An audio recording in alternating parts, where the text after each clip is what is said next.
So we're going to switch our attentions now. We've got all that out of the way.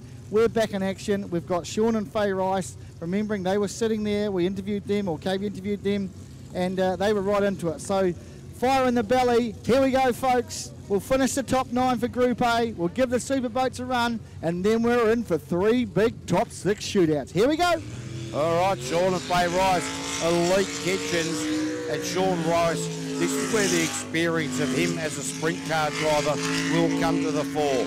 So just being able to be calm in that boat while all of that other activity was going on.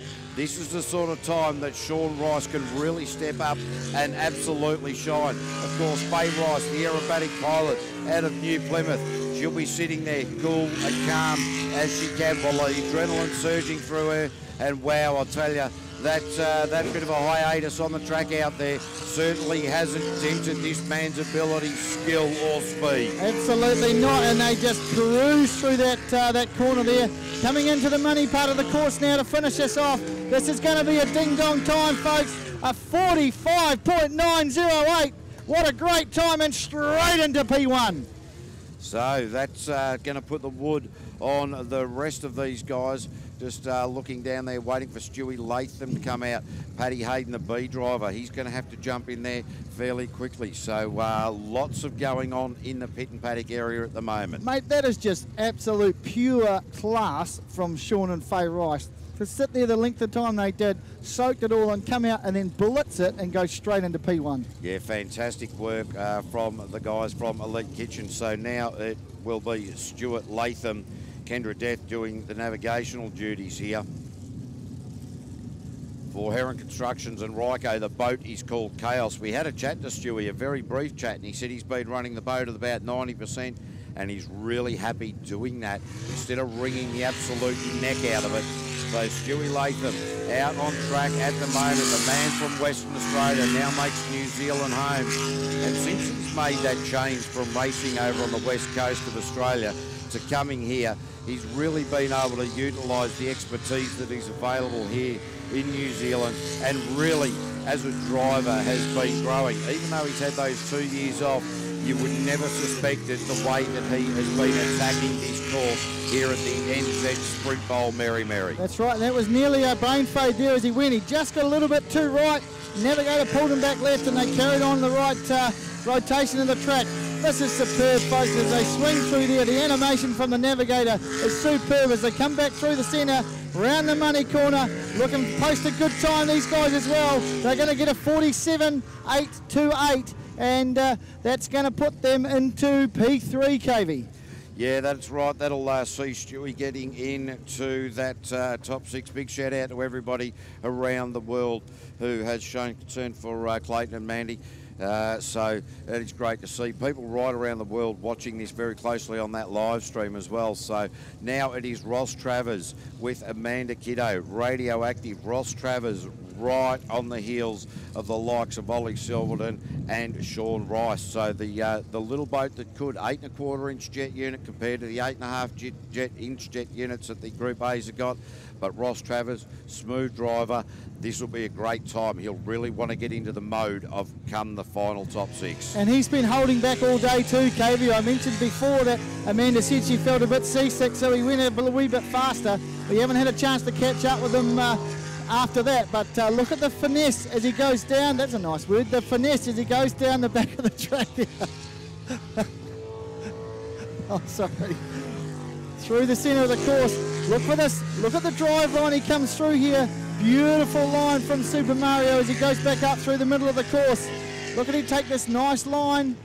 Oh, Kavy, he's got this boat on a dime. Yeah, certainly driving very, very well indeed. And, well, Ross Travers really setting himself up for this top 6 shootout in very good fashion here in this top 9. The final mouth fresh money corner, Ross Travers into P1 quicker than Sean and Faye Rice with a 45.666, so 0.3 thereabouts quicker than Sean and Faye Rice. Ross Travers brings one out. That's that little bit he was holding back that he just thought he'd save for the top 9. So, mate, look, he's going to be able to give some more, though. I can feel it in my bones. Yeah, look, it's going to be a fantastic top 6 shootout. Now, Ollie Silverton and Jess sit in the PSP Building Brands vessel coming out. The Sprint Tech hull, the drainage systems emblazoned across the back there. Biolytics, Heinz, Magnum Automotive, New Dick sheet metals. So this is going to be a quick one. Remember the time that Ross Travers posted was a 45.666. So what does that do to Ollie Silverton? He knows he's got to chase it, but he likes being at the back of the field. So yeah, I think with Ollie Silverton, he's not overly bothered where he comes out, whether it's first or last come finals time. He's a multiple New Zealand champion, so he's used to the pressure situations. He won't let any small worries get into his head at all. He'll just be concentrating at the job at hand, making sure that he places this boat absolutely pinpoint perfectly into every apex, into every exit to every corner. So we can see exactly that going on here. The boat just flying into this speed bowl, but Ollie Silverton on a flyer. Oh, he sure is, and Jess sits just sitting there, taking on for the ride as he comes through. Oh, this is a great time, folks, a 44.558. Oh my goodness, the lead has changed 3 times in the last 3 boats. What a great drive, 44.558. Ollie Silverton in 1, Ross Travers in 2, Sean Rice in 3. Rick Flowerday, Stewie Latham and Tim Betts. Tim Betts now sitting on the bubble as Tim Coleman comes out to have his run. So, well, Ollie Silverton 1.1 seconds thereabouts quicker than Ross Travers in the radioactive machine. Tim Coleman wants to beat his A driver of Tim Betts. Betsy put down a time of 49.5, so that is the time that Tim Coleman is going to need to beat if he wants to make the top 6 of the Lucas Oils Group A. Oh, it's got to be hammered down right from the start, and we do see that from these guys, KV, Tim Coleman and Dylan Matthews. They've been driving beautifully all day in this dual drive boat. But, just picked up a little bit there. You see, heard it cough as it went through there. Nice line. What's the line coming out of here? Oh, superb, KV, superb. Yeah, sends it beautifully straight down through the centre. We've seen a few of the boats in this top 9 of the Group A hesitate, finding their way into that central channel there. Tim Coleman would have picked up a little bit of time through there, very close into the tyres around the speed bowl, but now Tim Coleman in the final push for the line, the bow over the top of the nut and through there with a 48.399. He slots himself into P6 and dislodges his teammate Tim Betts. So Betsy, in fact, on the trailer there, giving his teammate that fantastic big thumbs up, going brilliant. But now it is Tim Coleman sitting on the bubble with Paddy Hayden still to come in the Ryco Heron Constructions Chaos machine, the B driver of that boat. That's right, and so I guess we class these guys at the B driver of the Violent Tendencies boat. So it's 1 up for the B. So if that's anything to go by, a B could knock out a B in the A's. Well, Stewie Latham is safe going into the top 6, finds himself in P5 at the moment. So it is up to Paddy Hayden. Can he dislodge the man we just saw on the water in Tim Coleman? We are about to find out. This change of drivers and navigators and the seat setups and the seat belts, just readjusting them, does put a lot of pressure on to the B team when it comes into the finals. A lot less time to get themselves organised, a lot less time to refuel. Of course, the boat has to go to the refuelling area.